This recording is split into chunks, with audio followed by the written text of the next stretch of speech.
নমস্কার, আমি SMS মোহন পর্দার থেকে সরাসরি পিয়ুষ আর চলে এসেছি আজ ডিজে অরুণদার কাছে।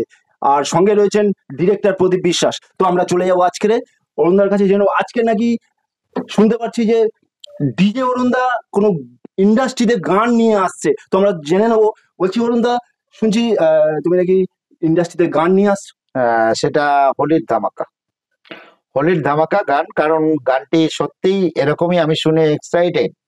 মানে বুঝতে পারছি না যে গানটা এইভাবে তৈরি করেছে, মানে এই বাদশা বা ছোট ভাই যেভাবে গানটা লিখেছে, আমি তারপর শুনে বারবার শুনতে ইচ্ছা করছিল। এর জন্যই বলি, আমি যখন বারবার শুনতে ইচ্ছা করছে, আপনাদেরও শুনতে ইচ্ছা করবেই। কারণ গানটা এরকমই লেভেলের। আসছে হোলির ধামাকা, হোলিতেই সমস্ত জায়গায় রিলিজ হয়ে যাবে। আমাদের 7-8 তারিখে হয়তো রিলিজ হয়ে যাবে গানটি। আপনারা শুনে হোলিতেই কিন্তু বাজানোর ইচ্ছা প্রকাশ করবেন, কারণ এই গানটা সেই লেভেলের গান। অসংখ্য ধন্যবাদ অরুণদাকে। বলছি আমরা পরবর্তী চলে যাব ডিরেক্টর প্রদীপ বিশ্বাস। বলছি স্যার, আপনার রিসেন্ট কিছু মুভি কি রিলিজ হয়েছে এরকম কিছু? আমার রিসেন্ট মুভি রিলিজ বলতে কুয়াশা বলে একটি ছবি অলরেডি মানে রেডি হয়ে গেছে, অলরেডি পোস্টার তার কিছু অংশ পড়ে গেছে। আর একটি ছবি হচ্ছে, সেটা হচ্ছে যে খুব শীঘ্রই আসতে চলেছে, সেকেন্ড উইশ, যেটা রিসেন্ট আমি সুন্দরবনের আমার মাটিতেই গল্পটা তৈরি করা আর কি। তো সেটা আসছে। এই ছাড়া তো অত্যাচার খুব রমরম করেই প্রমোশন চলছে। পরপর 3টে ছবি আমরা প্যারালালি আপনারা পাবেন। জানি না কতটুকু নিয়ে নিতে পারবেন, তবে আমি অনুরোধ করবো আপনারা ছবি দেখুন, বাংলা ছবিকে ভালোবাসুন। আমাদের মতন ছোট পরিচালকদের ছবি দর্শক না দেখে, তাহলে আমাদের পক্ষে সত্যিকারের খুব আগামী স্বপ্ন দেখাটা কঠিন হয়ে যাচ্ছে। আর সেই সঙ্গে বলবো যে আজকে একটা বিশেষ দিনে আমি অরুণদাকে পেয়েছি। অরুণদা তো এই সময়ের জন্য খুব জনপ্রিয় একটা মানুষ। তো তাকে নিয়ে আমার একটা নতুন অ্যালবাম আসতে চলেছে, যেটা হোলিতে রিলিজ হচ্ছে। তো আমি এই আপনাদের চ্যানেলকে বলবো, আসলে মিডিয়া তো সবচেয়ে বড় একটা স্তম্ভ। ওটা পৃথিবীর বুকে মিডিয়া ছাড়া কিছু হয় না। তা আমি যে সমস্ত মিডিয়া আজকে আমাদের সামনে এসে পৌঁছেছে, সবাইকে অসংখ্য ধন্যবাদ। আমাদের মতন মানুষরা যারা একদম পুরো পিছিয়ে পড়ে থাকে, যারা হয়তো অন্ধকারে পড়ে থাকে, যাদের আলো পায় না, তাদেরকে যে মিডিয়া তুলে আনছে, এটা অসংখ্য বড় পাওয়া আমার কাছে। তো আমি চাইছো যে শুধু গান কেন, বিনোদন জগৎটা বড় আকারে পৌঁছে যাক, আমাদের মতো মানুষকে বাঁচিয়ে রাখুক, আমাদের মতো বাসার ঠিকানা করে দেয়, সেই স্বপ্নই আমরা দেখছি। বলছি এই যে ডিজে অরুণদার গানটা আসছে, এটা কি মিউজিক ডিরেকশন কে দিয়েছে? বাদশা খান বলে মনে হয়। না, আমি বলি বাদশা আমাকে পুরো ফুল সাপোর্ট করছে। অবশ্যই বাদশার লেখা, বাদশার ভাবনা, বাদশার চিন্তা, বাদশা কোরিওগ্রাফি করবেন, বাদশার সঙ্গে আরো সব যারা আছে, বাদশার টিম আছে, টিম করবেন। আমি আজ টেকনিক্যাল ব্যাপারটা, অর্থাৎ পরিচালক হিসেবে ওকে যতটুকু সাপোর্ট দেওয়ার, আজ গার্জেন্সি যেটা করা সেটা আমি করবো।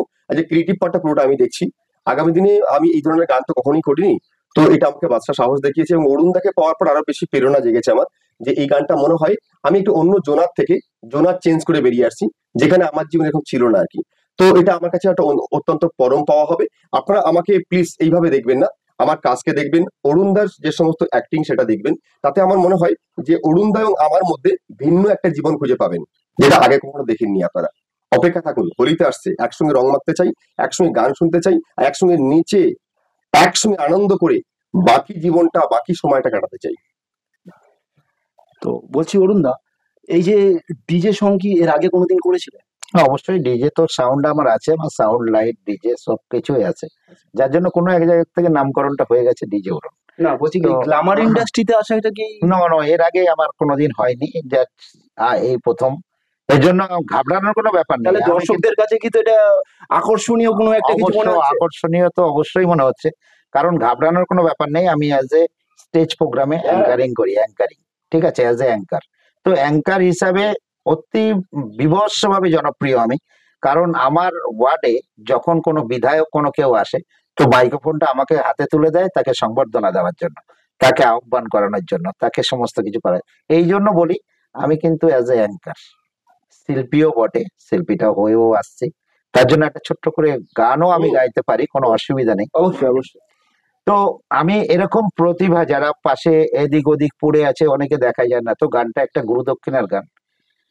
নাম না জানা অনেকে ফুলি পথের ধারে ফোটে,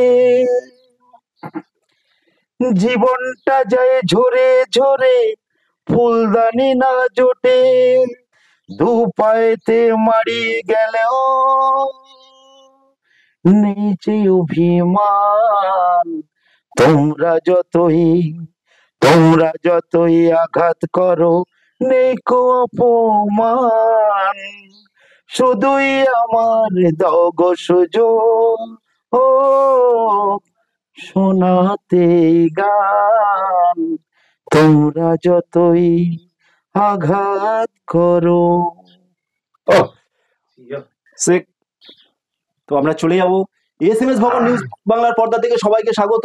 যে অরুণদার এই ডিজে গানের যে অভিনয় করতে আসছে, এটা আজ ইন্ডাস্ট্রির প্রথম চমক। আপনারা অবশ্যই করে এই SMS ভবন পর্দা থেকে সবাই দেখতে পাবেন।